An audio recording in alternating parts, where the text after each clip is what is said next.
Did you know that according to Spruce.com, there are over 1,000 different types of ants in North America alone? In our new series, Mindset, we aren't talking about this type of ant, but borrowing from the mental health field and exploring a different type of ant. These ants are thoughts that come in automatically and uninvited into our brains, and if unchecked, can ruin our day. This week, we mostly focus on thoughts about ourselves.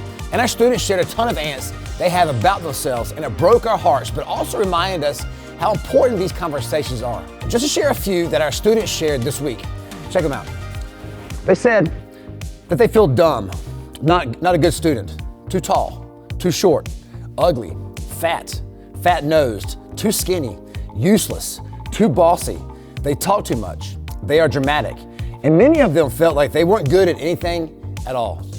Now imagine if we could help our students call these completely off-base thoughts they have about themselves out for what they really are. Just not true. And instead remind them that they are a precious daughter of the Most High King or a beloved son of God himself. This week we got to know 4 of the 7 ants that can creep into our minds. All or nothing ants, just the bad ants, guilt-beating ants, and labeling ants. Next week we teach our students 3 more of these ants.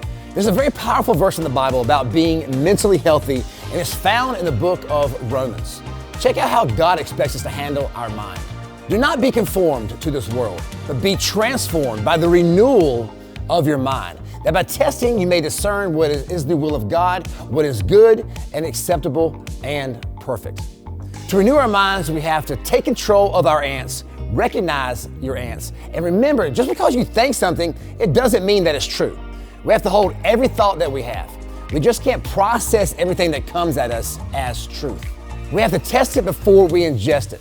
Before we process it or ingest what we think or believe, we have to ask, is this what God says about me? And sometimes the ants are so loud we need trusted people around us to stand in that place and help us test it. Do you know who else you can ask about your ants? Your breakout coach. That's right, your breakout coach at Max Life is always there for you, no matter what you're going through or what you're thinking. And so am I. I'm always here for our students. And at Max Life, we are for our students, and we only affirm and build up students at Max Life. And the last thing we talked about this weekend, when we have an ant infestation, what's the first thing we do? Panic or pray? More than likely we panic, right? We get sad, mad, nervous, or out of control, and our mind starts to spin out of control, which leads to panic. Here's how this could work. Instead, when you have an automatic negative thought, an ant, recognize it, don't internalize it. Take control of it by asking God to give you the wisdom to know if they are true or not. And ask God to give you the strength to step over them. If your automatic negative thoughts have gotten you down, ask God to give you hope to get out from under them. When it comes to praying, all you have to do is talk to God like you're talking to a friend. Tell someone how you feel and about your ants. Parents and trusted adults, we need to be mentally healthy too, and apply these strategies too so we can be ready to lead our students well and be there to support them when they need us, and to help get them help if they need that too. We're just getting started in this series. We have a lot more to come and a lot more resources to share on this heavy but important topic. We hope you would join us. See you soon.